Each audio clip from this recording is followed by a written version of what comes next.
poems of grief over my uncles who have passed away. I kind of pick up where my chapbook left off, and everything I'm going to read tonight is from that manuscript. When I was a teenager, I lived in Las Vegas, and I formed a relationship with my uncle, Danny, who was in prison here in Texas.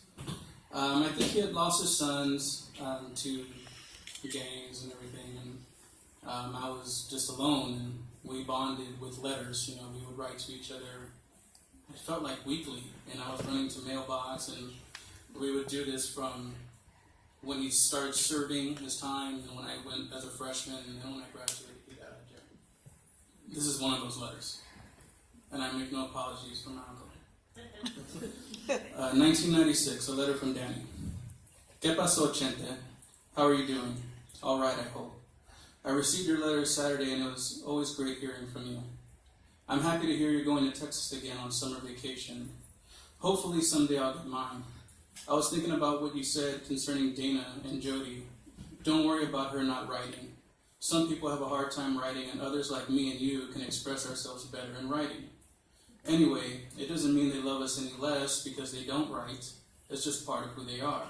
And it's not bad or embarrassing to tell someone that you love them or her. Sometimes I feel I didn't use that word with Jody enough. But I'm sure he knew deep inside what I felt for him as well as Tony. We were very close, not only because of who we were, but because of what we were. I'm not sure I can explain it, but I'm sure you know the feeling. I've never said this to anybody, but when I lost my two brothers, I thought my world was over. It was like a part of me went with them. I think I'm over the hurt part of losing them, but I'm not sure I can get over the loneliness that I feel in my heart. Now that I sit here in prison thinking about it, I wonder if life will ever be the same without them. I know that everybody says that life goes on, and I know it's true, but I'm just having a hard time adjusting. Anyway, we will always love Jody and Tony, and we must never forget them. I pray to God to take care of them. Sometimes I feel like talking to Dana and telling her how much Jody wanted to be a part of her life. I'm not sure if I'm the one that's qualified to talk to her about anything like that. I better change the subject before you think I've gone crazy. Vinny, you probably don't know this, but I used to be pretty good at getting girls. But like you said, I'm 40 already, and that part of my life is a long time ago. How I wish I was 20 again. Anyway, don't get too excited about girls. You're still young, and I'm sure you'll have your share of girls by the time you're 25. Anyway, if you've seen one pussy, you've seen them all, right? Haha, it's nothing but a hole with hairs on it. Right now, I'd pay $1 million for one. Ha ha ha. Okay, enough of this pussy talk. How's the weather in Vegas? Over here, it's hard to say. It changes day to day. We're working very hard, but I don't mind. I've been a hard worker all my life. It's just my lifestyle that gets me in trouble.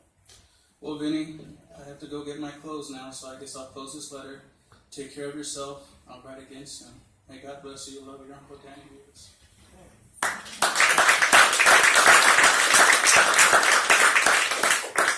This is a real newspaper clipping about my Uncle Tony. Crime Stoppers. Police are looking for several men who shot a 28-year-old man 5 times and followed the victim in their car as he stumbled down the street and collapsed near an intersection. Antonio Rivas of the 1700 block of Potosi Street became the city's 146th homicide victim when he was murdered October 29th. Rivas' body was discovered lying in a pool of blood near an intersection near San Patricio and Nuevo Leon streets, police reports show. Investigators said they believe Rivas knew his attackers. Rivas was walking north on Nuevo Leon Street towards San Patricio Street when a dark vehicle approached him slowly. An argument began between Rivas and the men inside the car, and 5 shots were heard. Rivas stumbled along the sidewalk and street towards San Patricio, followed by the vehicle. He collapsed in the intersection only when he failed to move did the car speed away. Since police were notified immediately about the shooting, they said they believe someone may have seen the attack and are asking for help in solving the case. For 1 week only, Crime Stoppers is offering a reward of up to $1,000 for information that leads to the arrest and grand jury indictment of the person or people responsible for his death. My manuscript, Sasamora, here's a definition of blackberries, or a note. There is a widespread taboo against picking blackberries after a specified date. sometimes given as Michaelmas, September 29th, sometimes as October 10th, which, allowing for the 11-day calendar shift of 1752, is the same thing. It is said that from when the berries taste bad because the devil has damaged them. Polite versions say he has struck them, kicked them, waved a club over them, or trampled them. Less polite ones is that he spat or pissed on them, which is likely to be the original idea since blackberries become watery and sour once frost has got at them. The link with Michaelmas is because the feast celebrates the battle between heaven when Michael the archangel drove Satan out and hurled him down to earth, Revelations 12.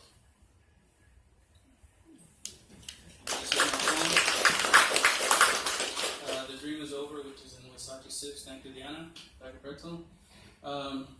My wife, Victoria Valenzuela, she edits all my work, so if you like it, please let her know. The dream is over. It's a waste of time. They don't want to be taken care of. They don't care about anything or anyone. You're setting yourself up for heartache. A telephone conversation with a relative in 2007. A white wooden swing jolted in 4 directions launches sticky leaves, ants, and stray bark with me.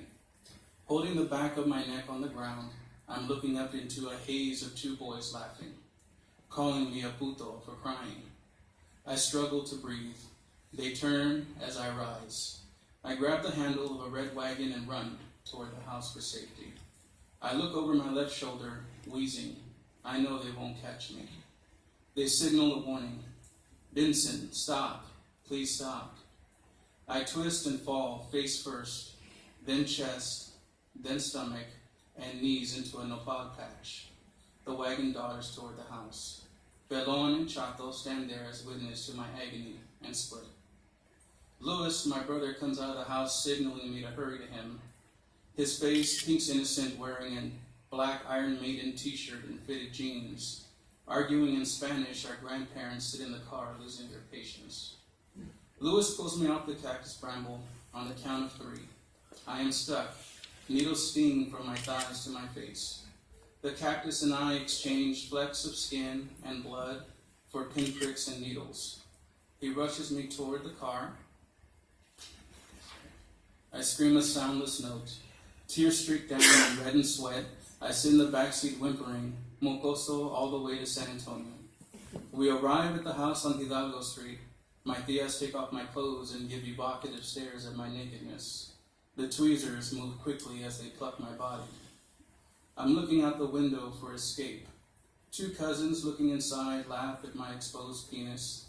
A spider spins an orb web at the corner of a marigold-lit kitchen. When the tias are done, I pull my pants on and return to play. 2. I ran into a cactus patch the other day. Belon and Chato stood laughing. Belon was in jail clothes and Chato was handsome. They crossed their arms over tattooed bodies and walked away undaunted. Louis appeared and told me to hurry up. His long hair gone, eyes wrinkled after years of crying. He pulled me out of the nopals. I flung myself backward and limped to the backseat of the car, where our grandparents were exchanging chingaderas. I scream a doleful silence. The road to San Antonio spun, faded vermilion against our tawny dirt road. The tias took off my clothes and leered at my nakedness. Their teeth rotten, eyes yellowed. They wore vacant smiles, pulled tweezers from their thrift store purses, removing nettles stabbed into my flesh. I look out the window crying at lost cousins. One is a skeleton in a sundress, the other dressed in jumpsuit orange, an overdose and a murderer. I pull on my pants and hear their father, my Tio Tony, crooning a faint corrido from a slick spider web in the darkened corner of a midnight kitchen blur. I open the door to a prismatic barrio street inn. He says, Vicente, we wanted to tell you that we're watching and loving every fucking minute of it. Tio Tony, who died in 1989.